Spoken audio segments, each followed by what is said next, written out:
If you can't make the tough decisions, you can't be the boss. As the legendary owner of the New York Yankees, George Steinbrenner earned the reputation of being one of the most controversial figures. And in the Bay Area community, he was known as one of the most generous.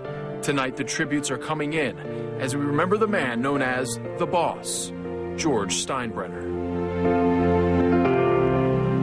Good evening, and thank you for joining us. I'm Jamison Euler. And I'm Linda Hurtado. For more than 30 years and 7 World Series championships, George Steinbrenner was the driving force behind the baseball dynasty, the New York Yankees. And as a Tampa resident, he was known for his incredible charity to our community. A person close to Steinbrenner says he had a heart attack and was taken to St. Joseph's Hospital in Tampa.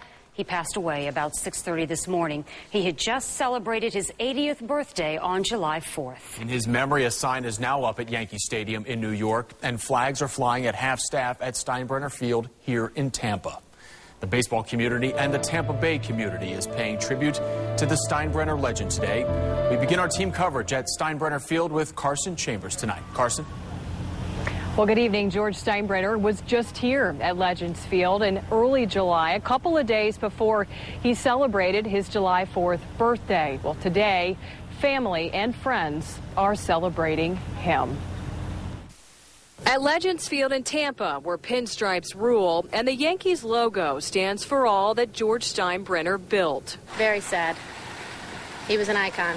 Fans like Kelly Ryan say they felt drawn here to pay homage to the boss, where the flags fly at half-staff. I wanted to pay my respects to the family. I wanted to pay my respects to the Yankees. The world knew Steinbrenner as the man behind New York Yankees baseball, but he was also a close friend to former Tampa Mayor Dick Greco. Well, I saw on the news that he'd had a heart attack, and I was getting dressed thinking I'd go by the hospital and see how things were, and then got the bad news. Greco says, yeah, Steinbrenner was a tough guy, calling him the most competitive he ever met. But the story he told us next made us all laugh a little. I played tennis with him, I fished with him. He wanted to catch the biggest fish, catch the most fish, and he worked at it.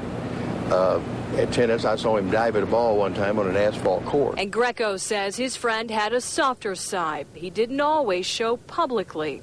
You know, I remember a couple unflattering things were written about me one time. He called, "You okay, pal?" and took me to lunch to make sure. Greco tells me he's sure Steinbrenner's in a better place today. Yanks fans say there's no better place to be than in Tampa on a day like today. This is his home. This is his field, so you can feel his presence right here. And Steinbrenner's name is on so many things, including the Student Center, where I went to high school in Tampa. But close friend Dick Greco says he did hundreds of good deeds anonymously. We're going to tell you about some of those things coming up tonight at 6 o'clock. Live at Steinbrenner Field, I'm Carson Chambers, ABC Action News.